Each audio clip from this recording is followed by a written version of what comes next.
defeat. The Baltimore Bummer. Did the Ravens give one away in the sort of game you absolutely never get over? Meanwhile, Buffalo shuffles off to KC with a chance to finally scale Mount Mahomes. Is this the year the Bills finally come due? And then Saquon, sensational in the snow. Can these Eagles fly on his wings and his alone all the way to the top of the football world? Those are the questions. We've got the answers as we get up with you, and the countdown is on to the college football playoff national championship. Notre Dame and Ohio State, we are under 12 hours to kick off. So much coverage of this game as we get this enormous day started. And here we go. Welcome to the studio here. We're ready to get up. I got two quarterbacks today. I got an embarrassment of riches. You know, they say if you have two quarterbacks, you don't really have one. I got two great ones today. Orlovsky, Alex Smith is here. Lewis Riddick is ready to roll. D. Wood is fired up. Let's do this. The battle of the quarterbacks last night in Buffalo. You couldn't ask for more drama than we got. It's Josh. It's Lamar. The snow was falling in Orchard Park. Dream scenario. Tied at 7, second quarter. The Ravens 2nd and 10. Lamar had already thrown a pick, and Dan, what does he do here? Trying to do too much. That's the one thing that was going to hold back this football team. It's a bad snap. You don't make a bad play worse. Lamar, one of the greats, trying to do something special in that moment. Fumble, huge return for Buffalo's defense. Again, the two turnovers in the first half, and this one leads to this. Josh takes it in. You know that's going to happen. It's consistent as anything in the league. They get down there, they're going to go quarterback sneak. Buffalo off to a hot start offensively. Big play late in the first half. Bills up 14-10. Allen for Keon Coleman. We got PI. Is this a good call? No, I think it stinks. Looked like offensive, Lewis. Yeah, it sure did. Look, he's pushing off. Tre'Davious is really, they said on the broadcast that should have been a no call. Either way, exactly what it should have been. And it wasn't. It's Josh Allen takes it in, calls his own number. He's got 2 scores. Bills up 21-10 at halftime. Now, third quarter belongs to the Ravens and the physicality and the man they call the king, Derrick Henry. Well, they got going with what they want to do is get Derrick Henry's shoulders squared to line of scrimmage and downhill. 21-19. Do you go for the 2 right now, Alex? I like this decision. Obviously, it would come up to bite him, later in the game. But I like to hear. I thought you had to go for it. Had him open.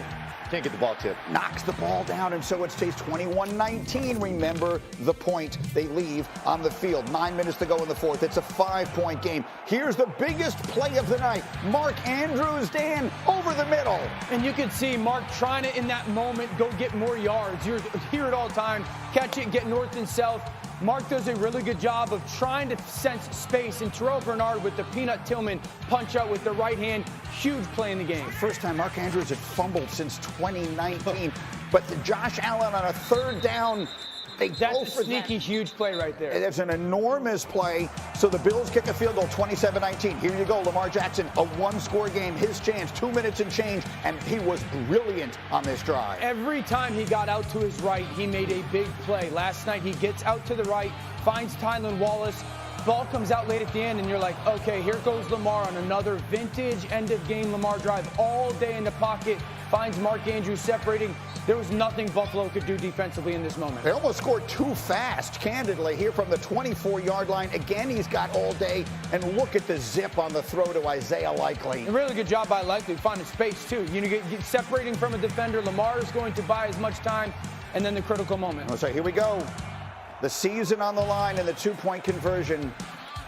It's tough to watch. It's tough to watch. Mark Andrews, such a great player for so long for this team, so dependable and sure-handed, such an important piece of what they've accomplished. But that one falls away, and so now it comes down to this. On the foot of Justin Tucker, do they get the crazy bounce on the hard field? The answer is no, and that is all she wrote. Somehow, the Bills find a way. Josh Allen going on. Lamar Jackson to a long offseason. All year, this team has heard, we got no talent, we're too small, we can't stop the run, we're not good enough to compete. We've just put our head down and worked hard. I'm so proud of our defense, I'm so proud of our offense and special teams. What a complete win. Every time we're in situations like this, turnovers play a factor. Penalties play a factor. Tonight, the turnovers, we can't have that, and that's why we lost the game, because as you can see, we're moving the ball wonderfully. It's hold on to the ball. I'm sorry for my language, annoying. I'm tired of That's a very, very tough loss. D. Wood, what was the first thing you said to me this morning? Baltimore's a better team. Baltimore was the better team in this game. And, you know, the one thing we talk about at this time of year, you got to be able to make the game-winning plays when it counts. And when you watch that game, anyone watching that game, Lamar Jackson doing too much, fumbles the ball, okay? The interception, okay? Mark Andrews, the fumble. Those are the plays that kill you. But go to the third quarter. When you're watching the third quarter, no one can tell me that when you're watching the third quarter, Baltimore is about to go ahead and pull this thing off because they were absolutely dominant in that game. Their defense has stepped up. Lamar Jackson and company and Derrick Henry, they were able to run the ball at will against that Buffalo Bills defense. But again, when plays are there to be made, you got to make the plays. And that's the difference between Buffalo going out and winning that game and Baltimore losing it. Yeah, like it's the critical moments, right? I mean, Myles Garrett talked to us about this Week 18 when we did their game in Baltimore against this very team. And we were talking to him about Baltimore and what their Achilles heel ultimately would be. And he said their Achilles heel is themselves. In the critical moments, not rising to the occasion, whether it be ball security, catching the football, simply catching the football. I mean, for Mark Andrews to drop, he dropped 2 passes in this game. And for him to have not fumbled since 2019. Now, look, probably every tight end in the NFL would have fumbled on that play because of the way Terrell Bernard intentionally went after the football. So give Buffalo credit. It wasn't like they stumbled into these turnovers. They made these things happen. But Baltimore got in their own way. In the second half, you could hear Tony Romo was sitting there on the broadcast saying, here it goes. Now they're about to hit their groove. I had no issues with nothing that they did that entire game in terms of schemes, strategies, tactics. They played it perfectly. They just didn't make the critical plays. They were their own worst enemy. They got going in the second half, but listen, they'd already dug themselves a hole, right? The margin of error at that point was so small. And as talented as they are and moving it up and down the field, I mean, you knew this game was going to come down to 3 plays, and that's what it was, right? These turnovers, the drops, the 2 two-point conversions, obviously in hindsight, I mean, huge plays in this game.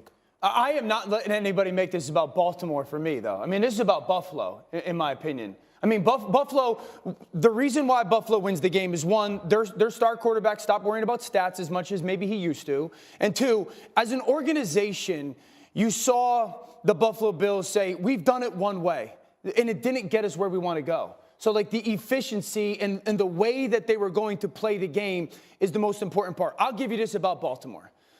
The only way Baltimore was going to lose, in their words, Lewis, they said this to us, to your point about Myles Garrett, was the only way they lose is what? Beat ourselves.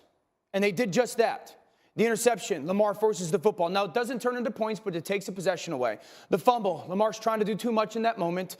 The fumble by Mark Andrews, the details of maybe trying to secure that ball and not going, and then the 2-point conversion is not making that catch. So that organization and that team is going to have to figure out a way to play their very best and when it's needed in that playoff win-or-go-home game. But it's also an example of Buffalo has. Like, Buffalo has figured out a way to play their very best when it's needed so they don't go home. See, the one thing about the NFL, I'll just say this, is like there are no absolutes. It's never just, well, this team did everything right and this team did everything.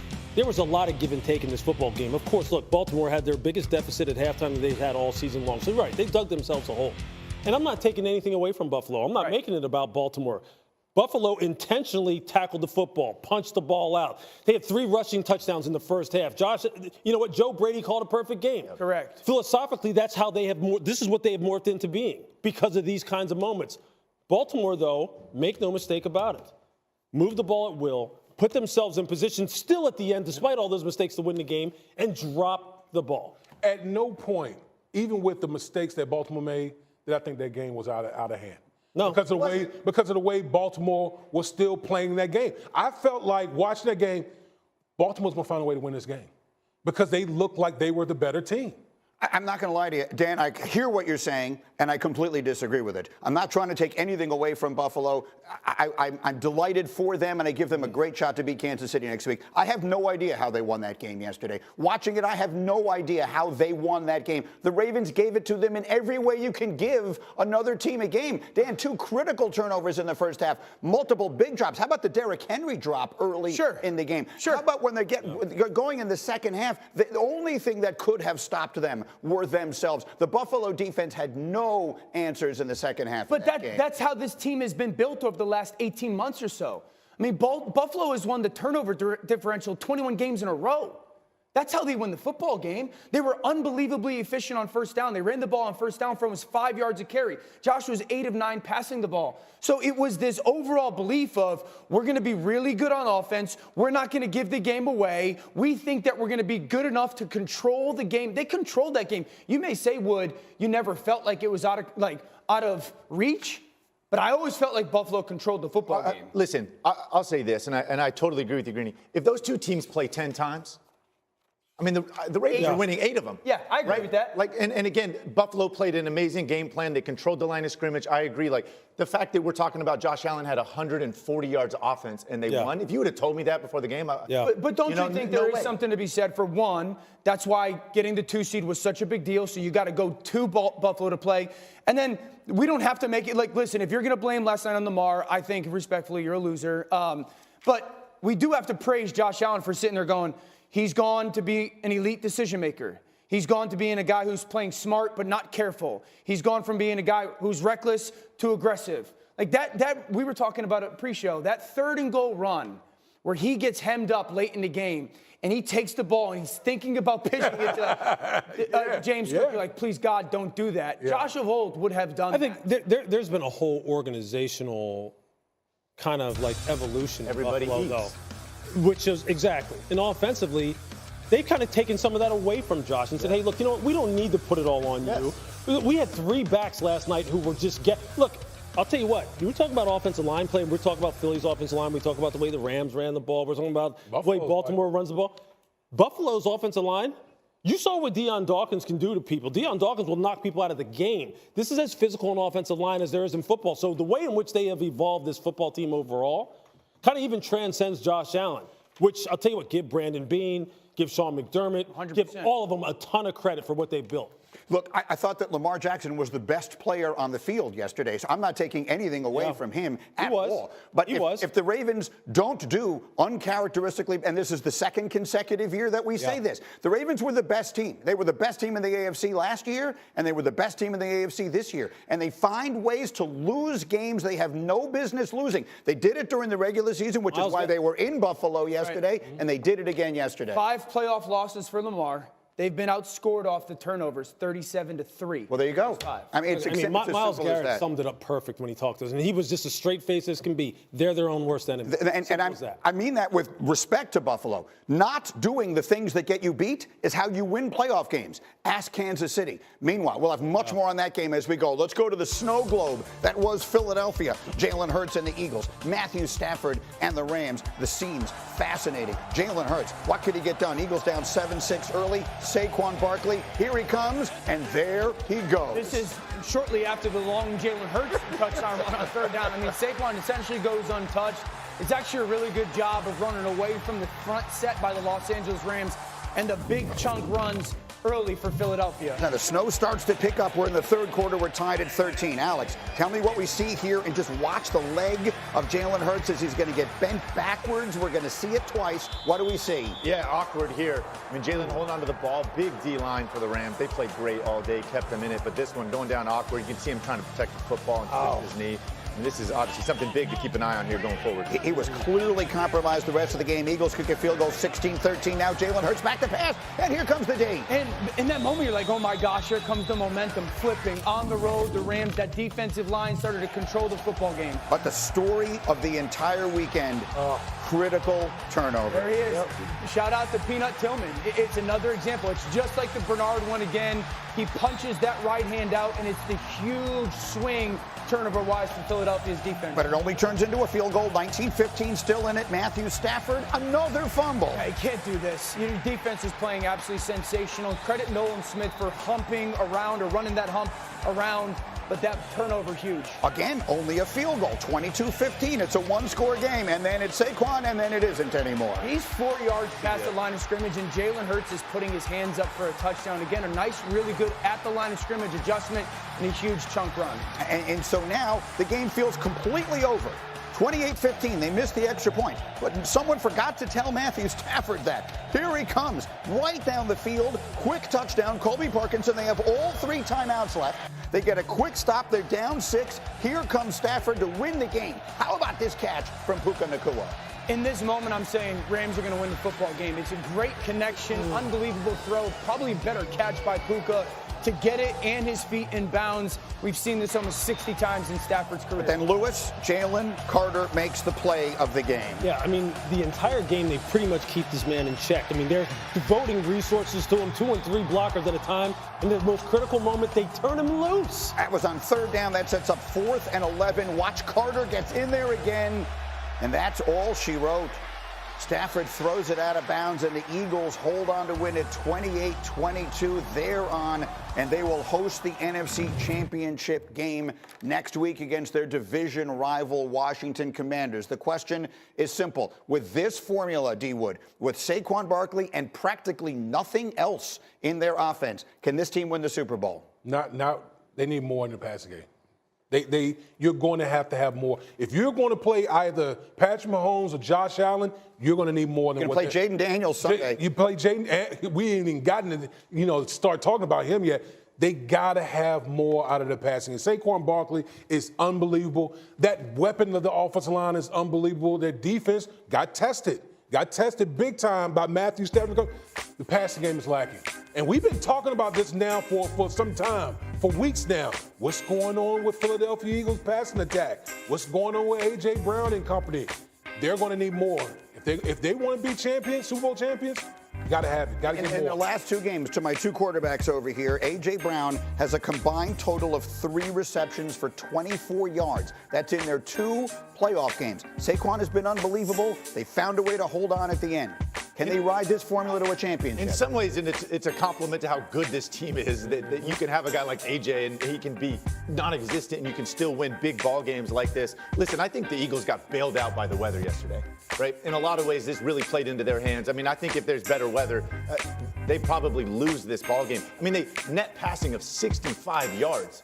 I mean, you're not going to hoist a Lombardi doing that, right? They've got to step up. A.J. Brown is one of the best receivers in football, right? Like, you don't have to get complicated with this run game, with Saquon, with this offensive line. When he's one-on-one, throw it to him. They've got to get him involved. How you want to look at it is the question. No, they're not going to beat probably Washington or those AFC teams throwing the football the way they are. Okay, it has to get better. Last week, I thought they recovered up. This week, I didn't think that Jalen trusted when people were open. That being said, I do want to give him credit for some of the checks that he made at the line of scrimmage to create some huge plays. And then also, he doesn't give the ball away.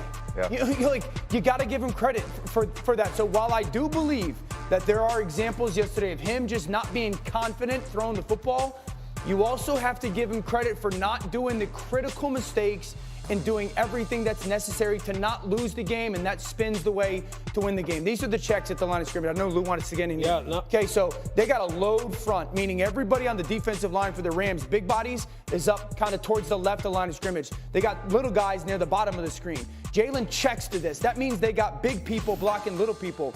Mailata's blocking a corner, okay? Their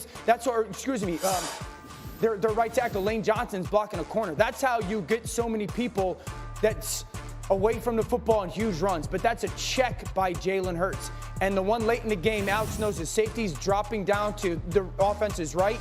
Jalen's going to alert, opposite, meaning we want to run away from him. He takes Saquon, flips him to his right, and what happens is you get a numbers advantage, and then if one guy gets out of his gap up top, which is what's going to happen sometimes against this offense because you're selling out to stop it, this is a huge run for Saquon, and that safety doesn't take a necessary angle, and it's space and green grass for Saquon in this offense. Or white snow in this case. But those are checked by the quarterback. Yeah, no kidding. You know, I think that the conversation when you're talking about the passing game and can they win the Super Bowl with it being the way it is really comes down to this. It's really about explosive play creation, right? That's what you're looking for.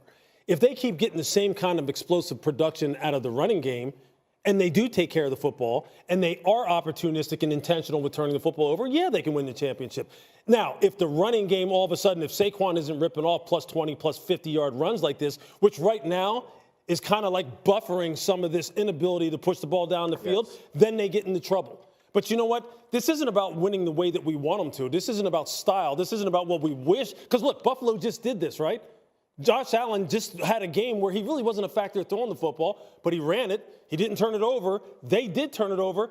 That will win you championships. The theme of the weekend, there are 4 teams left. They've played 7 playoff games. They have turned the ball over 0 times. There you go. That's how you win playoff games. We're just getting started on this jam-packed Monday. We haven't even talked about Mr. Mahomes and his mistake-free magic yet. How do you beat the team that doesn't beat itself? We'll go in search of that answer. Plus, don't forget tonight's the night. Can the Fighting Irish actually upset the Buckeyes? We'll get you set for the College Football National Championship as we get up with you on ESPN. Arriving at yesterday's frigid game in Orchard Park, New York. What? What are we doing here, Lewis? What? That's how he came to the game yesterday. D. Wood, thoughts? Like, what the hell is wrong with me? Nah, bro. I'd be in the ER, like, in warming blankets and everything. You know, it's He's a great. tough dude, man. Tough dude. He has to be. So much. He has to trash on the be. field, it looks like. Yeah, pancake. He's barefoot. No As damn usual. common sense, I think he man. knocked somebody out of the game with that block. That's right. That's what it was. Coming up, Lamar's playoff problems persist. How much of this is on him? We'll answer that question next. Another early playoff exit last night, a heartbreaker against the Bills.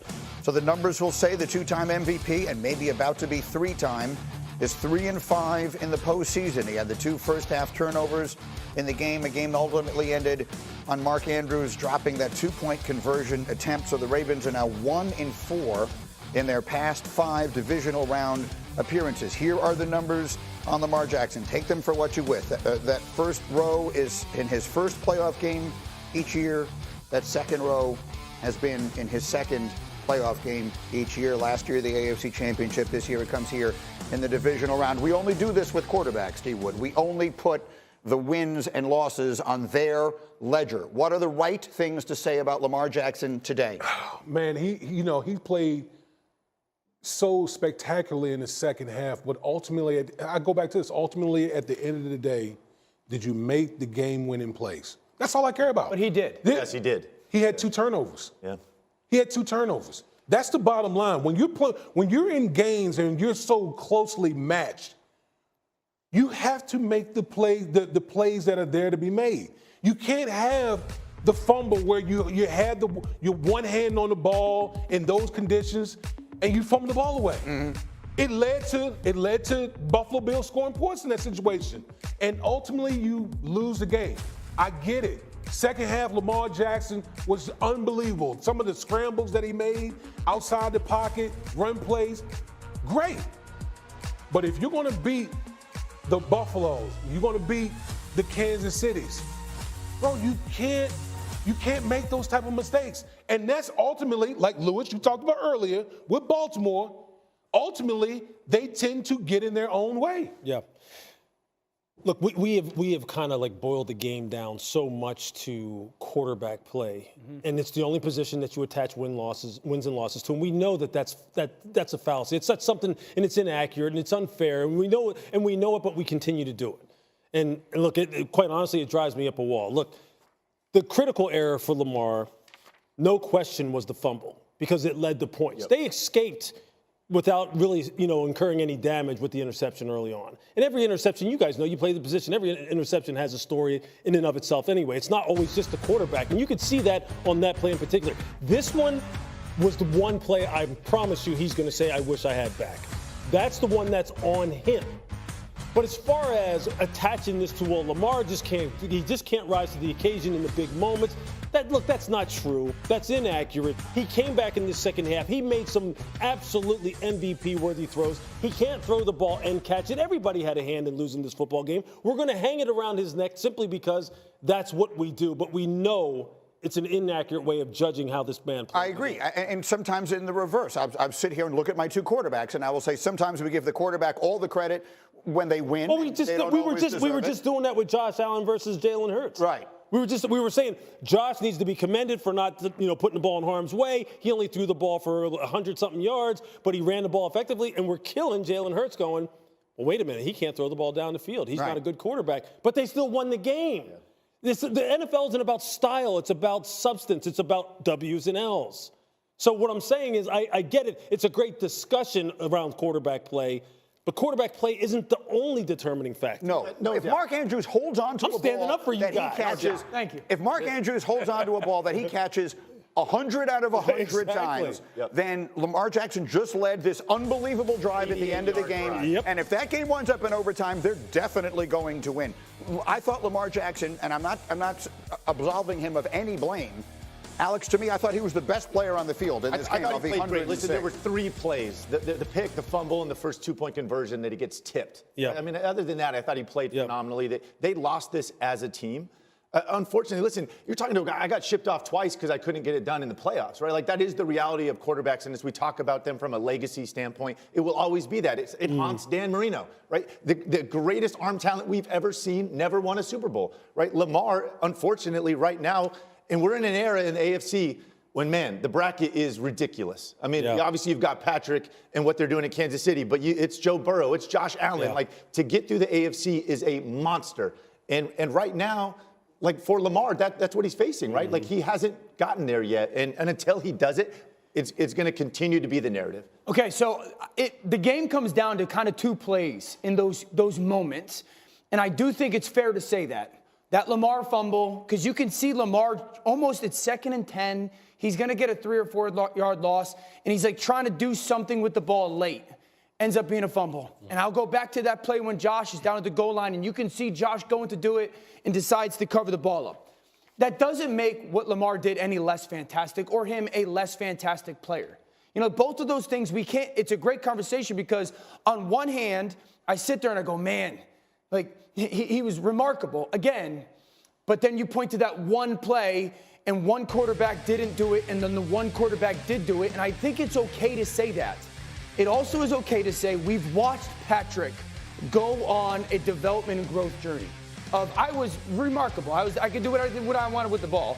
And then, no, that's not needed for my team to win right now. So Patrick has evolved the way he's played. But see, we're kind of watching that with Josh. Lamar will have to. Here's the thing I can't get away from, though.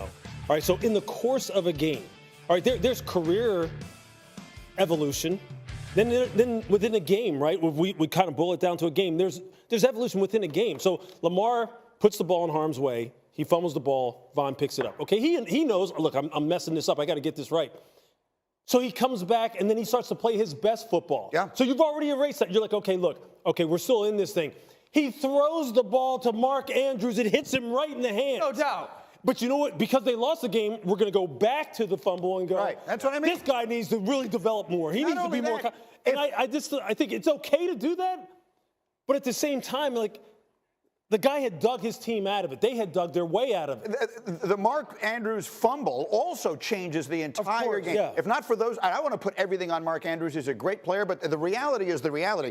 Those 2 plays are the reason that Baltimore is not going on. They dominated the second half of that game. Really, if Lamar had thrown an interception at the end of the game for them to lose, we would be talking for 2 hours about it. Correct. With Mark Andrews, we're going, well, you know what, he dropped the pass. Right. But it's still Lamar's fumble early on in the game. It's like, but you know what? But here's the thing. See, we're in this situation. We're comparing Lamar Jackson to the way that Josh Allen played. Right. Josh Allen didn't have the critical mistakes in the game. And ultimately, what did it lead to? A win. Because ultimately, isn't that what it comes down to? It led to the win. It's not the reason they win, but it led to the win.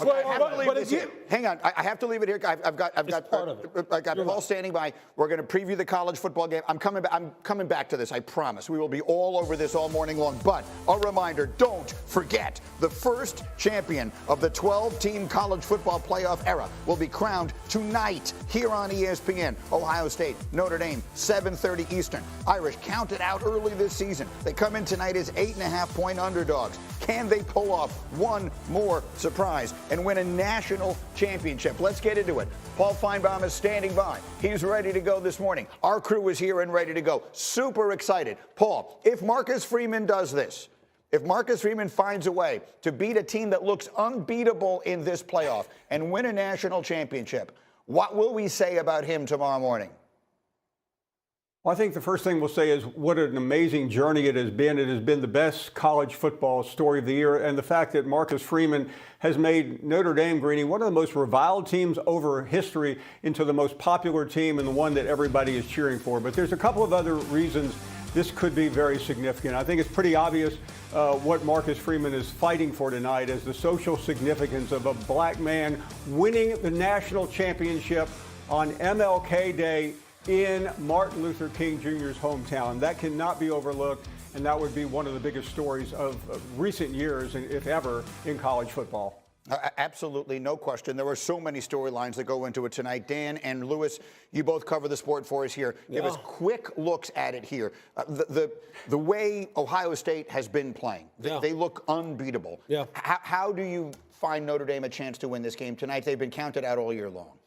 Well, they're going to stay true to what their DNA is, which is trying to capture the line of scrimmage, run the football, play ball control. Riley Leonard's got to make 4 or 5 throws, just like he did against Penn State, in order to produce some explosives outside of the run game. Because as good as Notre Dame is defensively, Ohio State's going to get theirs. They're going to get them in the run game and in the pass game. So Riley Leonard has to do something other than just run the football.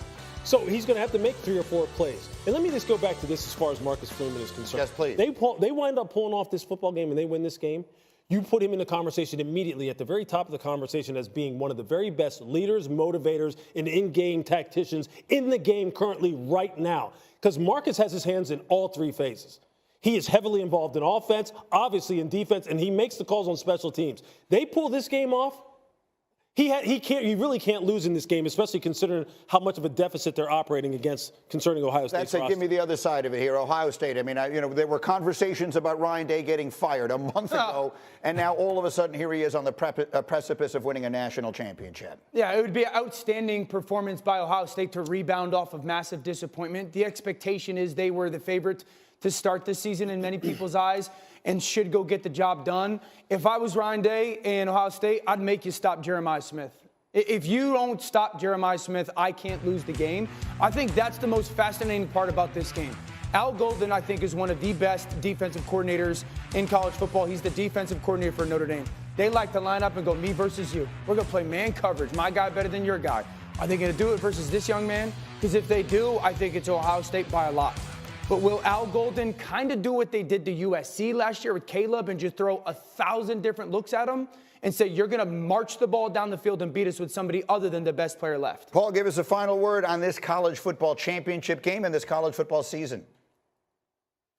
This is really about a lot of things, but also redemption for Ryan Day. We all know what the narrative was, and it was real, Greeny. I know a lot of Ohio State fans want to act like it was the media's fault, but they were in bars after the Michigan game blaming Ryan Day and wanting him out if he couldn't turn this thing around. But he did. He admitted over the weekend that he told the team, I screwed up. I'm sorry. We will correct it. And that's exactly what he has done, and could be, we talked about Marcus Freeman. Ryan Day winning this thing is very remarkable as well, considering where he was just 6 weeks ago. We'll have more on this as we go. As you see, our analytics think it's a much closer game than the 8.5-point number that we have seen. Paul, thank you. Ohio State, Notre Dame tonight for all the marbles, 7:30 Eastern on ESPN. Full coverage across the networks. It is the culmination of the first ever 12-team college football playoff. So much more on the NFL postseason weekend as we continue, including the rookie on a roll. Is Jayden Daniels already the best quarterback in the NFC? Is that even a question anymore? Nope. We'll answer it next. The world is on the brink of war. Monday on Get Up, Saturday night, it was unbelievable to watch. The Commanders upsetting the Lions, 350 total yards of offense from Jayden Daniels. Top seed Lions lose the turnover battle 5-0. 4 of the giveaways came from Jared Goff. In the 2 playoff games he has now played in his career, Jayden Daniels has thrown 4 touchdowns. He has rushed for 87 yards. He has not turned the ball over once.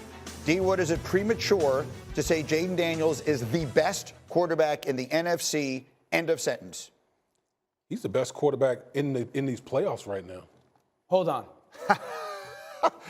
Jayden Daniels is the best quarterback in these playoffs. He's playing the best right now of anybody. He's playing the best, and I dare anyone. I dare anyone to challenge me on that. Wood. The best quarterback. The best quarterback on the planet. He's playing. Number 50. Jayden Daniels is playing the best. Jayden Daniels is playing the best of any quarterback in the playoffs right now. Let Woody live. Let him live. Come on, like You're out of your mind. what do we got? Listen. I'm not talking about legacy, all that. Neither like, am we I. know what Patrick Mahomes has done and all that. But right now, Jaden Daniels is playing the best quarterbacking of all quarterbacks that are still remaining in the playoffs. Period. He's right. No, he's not. Yeah, That's of course how he's right. I'm right. No, he's not. No, let's see. I got love for you, See, we not. And I know I'm not, we listen, champion Jaden Daniels I'm more not, than anybody. That's not right. No, it is right. Who's It's playing right. better than him? Hold on, Patrick had a month off. He's only played one game. No, I don't want to hear. I don't want to hear the rush thing. I don't want to hear the rush thing. Wait. Did you see the touchdown pass? Guys, it was a no nice one. throw. If D-Wood is not saying, may I represent my client over here? Go ahead. No one is suggesting Jaden Daniels is historically a greater quarterback than any of the people that we're talking about. We love Jaden, Patrick Mahomes made one spectacular play the other night against the Texans. I get it. This guy is unstoppable. Are we ignoring the? I mean, Hold on. I think here's the question. Here's the question, Rick. Okay, you're right. No. Again, I know we're not what you're talking saying. about the last 7 years. I'm talking about the last 2 weeks. Let me pick in the that- let me pick playoffs, that up he's for you. playing the best. Let me pick that up for you. I know what they're saying, and I know what you guys are saying too, because look. Here we go. Patrick Mahomes back in 2017, somebody said he was going to throw for 50 touchdowns, win the MVP, and go to the Super Bowl. Somebody said that. Yes. In like April of that year. Yes. And he did it. And that man was named Lou Riddick, by the way. right. Go ahead. But right now, Alex, I'm not talking about body of work. I'm talking about right now. You're a GM. You're going to pick a quarterback for one game. You're not picking Patrick Mahomes. Of course I'm going to pick Okay, Patrick Mahomes. okay. Okay, I'm going to pick him if we're just saying, look, if we're trying to project forward. But what we're really doing, we're looking back in the rearview mirror of the past 2 weeks. He's played Jaden Daniels. unbelievable. I mean, you played this. Look, played unbelievable. you've seen the stuff this kid is doing. They blitz Aaron Glenn. They did not produce one negative snap versus a drop back pass versus this rookie quarterback. And he gutted them. Here, let me put my glasses on so I can read this, okay? He gutted them for throws of 24, 13, 11, 58, 38, 14-yard scramble, 12. QBR versus the blitz of 99.4. He gutted them. Yes. Gutted them. That doesn't mean Patrick still isn't the baddest man on earth. He is. But right now, how this kid is playing, it's stupid. It is. It doesn't make any sense. Dan, get in here. I can't believe he said it.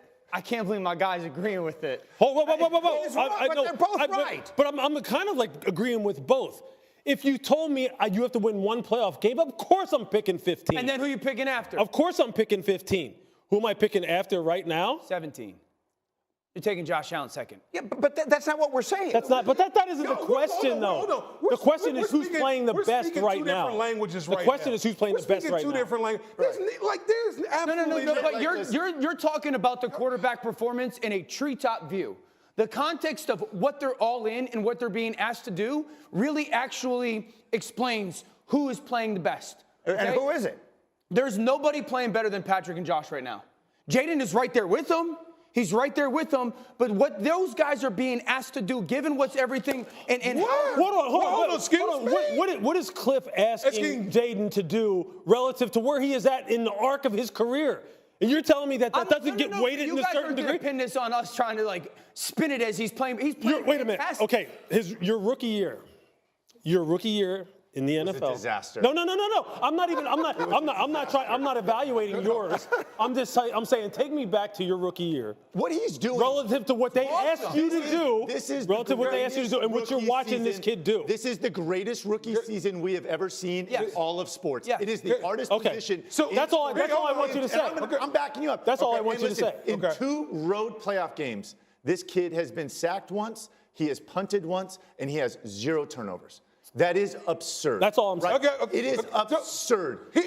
But both on the road. To discount, listen, he is phenomenal, and I agree with Dan. He is right there. Yes. Yeah. But the weapons he has, the offense he plays in, Patrick does more with less than That's true. I gotta move away from you for a second. That's true. Hold on.